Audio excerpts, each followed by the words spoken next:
Amis auditeurs, bonjour. L'équipe de Lumière sur le chemin vous souhaite une année chargée de bénédictions variées et multiples. À la fin de l'émission, nous vous indiquerons un choix de publications disponibles sur notre site internet www.mediachrist.net.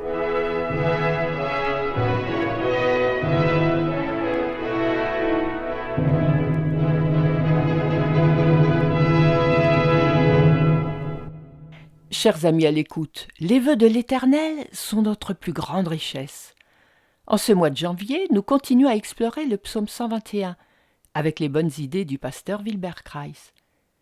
Ce psaume est rempli des vœux de l'Éternel. Il ne permettra pas que ton pied chancelle. Celui qui te garde ne sommeillera pas. Voici, il ne sommeille ni ne dort, celui qui garde Israël. L'Éternel est celui qui te garde. L'Éternel est ton ombre à ta main droite. Pendant le jour, le soleil ne te frappera pas, ni la lune pendant la nuit. L'Éternel te gardera de tout mal. Il gardera ton âme. L'Éternel gardera ton départ et ton arrivée dès maintenant et à jamais. Ce psaume nous invite à lever les yeux vers Dieu, pas vers un Dieu figé et pétrifié dans le granit, mais vers un Dieu vivant, prompt à secourir. Alors oui, levons les yeux vers les sommets. Mais il y a sommet et sommet. Ne choisissons pas ceux où les hommes ont érigé des temples à leurs idoles aux promesses mensongères, mais vers les montagnes de Dieu. Ces montagnes sont sacrées parce que Dieu y agit avec majesté pour laisser le souvenir de sa force et de ses victoires. Il veut nous rassurer, c'est pourquoi il se donne en spectacle. Voyons d'abord le mont Ararat. Il est à cheval sur la Turquie et l'Arménie. Dieu y ancra l'arche de Noé, après avoir effacé une génération perverse par les eaux du déluge. Il permit alors un renouvellement de l'humanité par 8 personnes qui avaient gardé la foi. L'apôtre Pierre écrit dans sa première épître au chapitre 3 que l'arche portée par l'eau est la figure du baptême qui maintenant nous sauve. Chers auditeurs, Jésus a institué le baptême. Il a déclaré : Celui qui croira et qui sera baptisé sera sauvé. Cette promesse est certaine. Elle est votre atout. Elle est votre salut. Le cachet du ciel en fait foi. Peut-on démarrer l'année nouvelle avec une nouvelle vie ? Oui, c'est possible. Levons les yeux maintenant vers une autre montagne impressionnante, le Sinaï. Il culmine fièrement à 2285 mètres. C'est au pied de ce mont que Dieu lança à son peuple une convocation solennelle. Une colonne de feu et un épais nuage de fumée l'accompagnèrent. Le sol trembla, le peuple paniqua, prêt à prendre la fuite.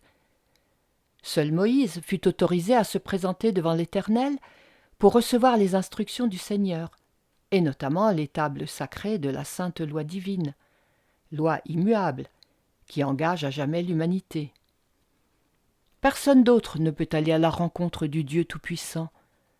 À cause de l'indignité de son péché, il serait frappé de mort.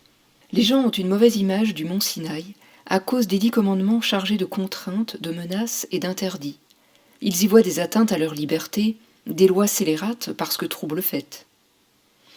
Chers auditeurs, les 10 commandements de Dieu ne sont pas des rabat-joie, ni des moyens de pression ou des censeurs qui voudraient nous empêcher d'être heureux. Aimer Dieu et le prochain, ce n'est pas une nuisance, mais c'est la source du bonheur. La loi de Dieu ne triche pas. Elle donne la vraie connaissance du mal qui pourrit le monde. Elle est ce pédagogue têtu qui pointe du doigt les impasses du péché pour ne laisser subsister qu'une seule sortie de secours. Le Christ. Car il est écrit : En Christ, nous avons la rédemption par son sang, la rémission des péchés selon la richesse de sa grâce. Alors, regardons toujours le mont Sinaï, car le Seigneur y est apparu à Moïse pour nous montrer sa sainteté. Par les 10 commandements, il montre aussi que nous sommes pécheurs par nature. Seule la grâce de Dieu en Jésus-Christ change nos cœurs et nos mentalités par la foi, pour faire fleurir en nous des envies de pardon, de service et d'amour. Alors, 2022 sera pour nous une nouvelle page bénie. La montagne du Sinaï porte encore un autre nom dans la Bible. Elle s'appelle aussi le mont Horeb. Jetons un coup d'œil vers ce sommet. C'est là qu'un jour Élie le prophète s'était réfugié. Il était déprimé et à bout de force. Il n'en pouvait plus. Il pensait qu'il était le seul à croire encore en Dieu dans un monde de brutes.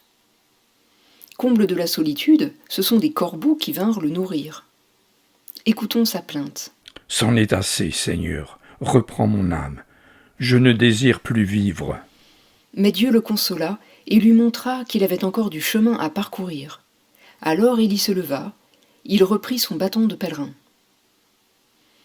Pour nous aussi, il existe des monts Horeb, des montagnes saintes où Dieu, qui connaît nos peines, vient nous voir pour nous donner des forces nouvelles. Alors les pèlerins que nous sommes reprennent leurs bâtons et poursuivent leur route, car ils savent que le Seigneur marche avec eux, pour les soutenir comme il l'a fait pour Élie. Dans le Nouveau Testament, il y a le lieu béni entre tous, celui où Jésus-Christ prononça ce qu'on appelle le sermon sur la montagne. De cette colline de Galilée, il fit entendre les paradoxes surprenants rapportés dans l'évangile de Matthieu au chapitre 5. Heureux les pauvres en esprit, car le royaume des cieux est à eux. Heureux les affligés, car ils seront consolés. Heureux les généreux, car ils hériteront la terre. Heureux ceux qui ont faim et soif de la justice, car ils seront rassasiés.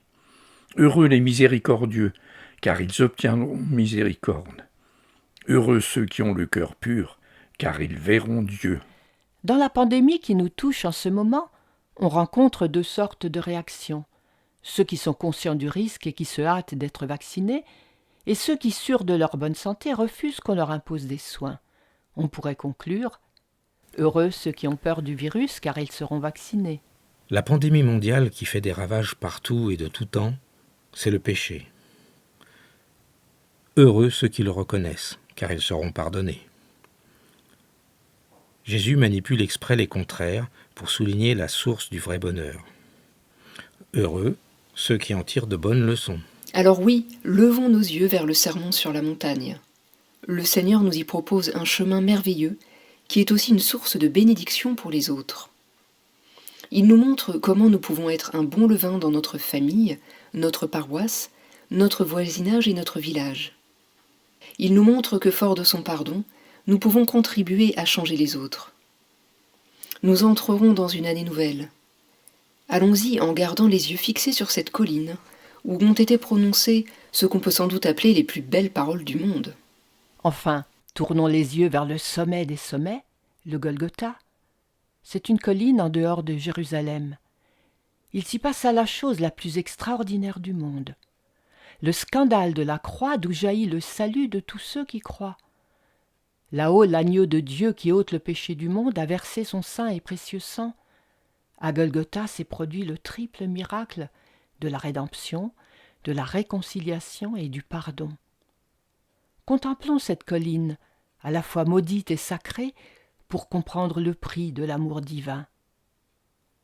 Car Jésus a été puni, brisé, meurtri, haï, détesté et rejeté, pour que nous soyons recherchés, accueillis, pardonnés, innocentés, justifiés et sauvés. C'est de son amour que nous puisons la force d'aimer, de pardonner, de réparer et d'oublier.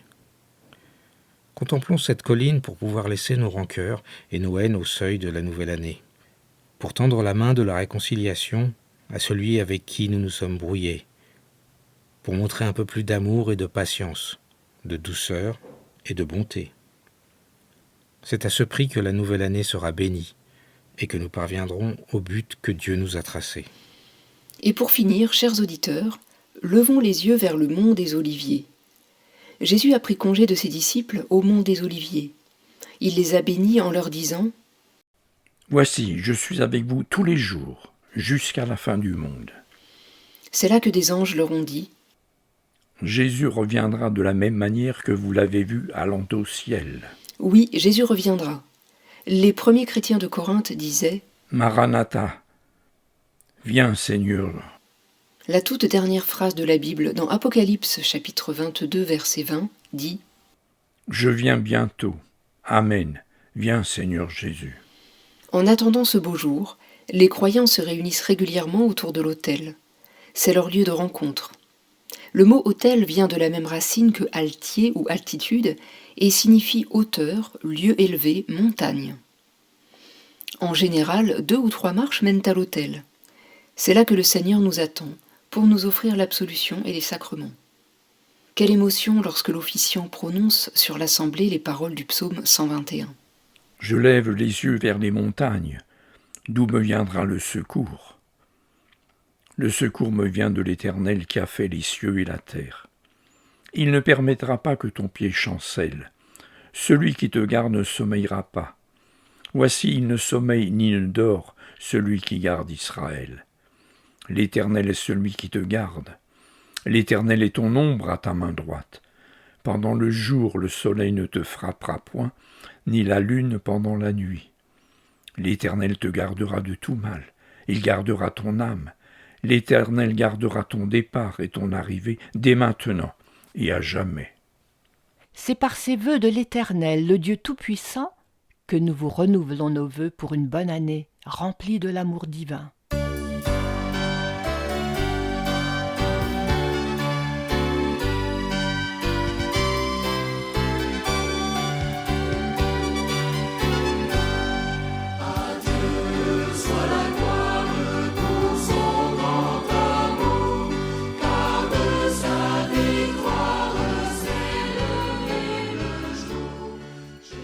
Prions ensemble.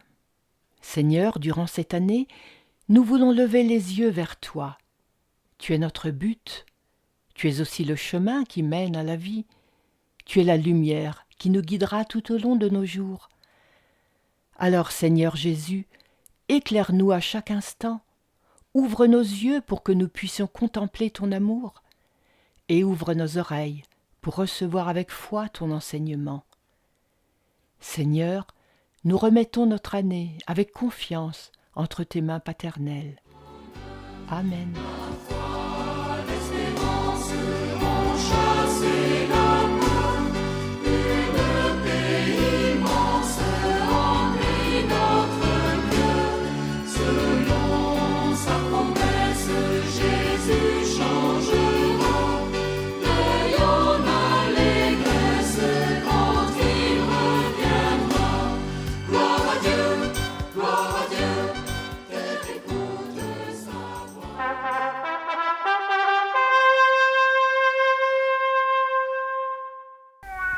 Oh, regarde comme il est mignon, ce bébé.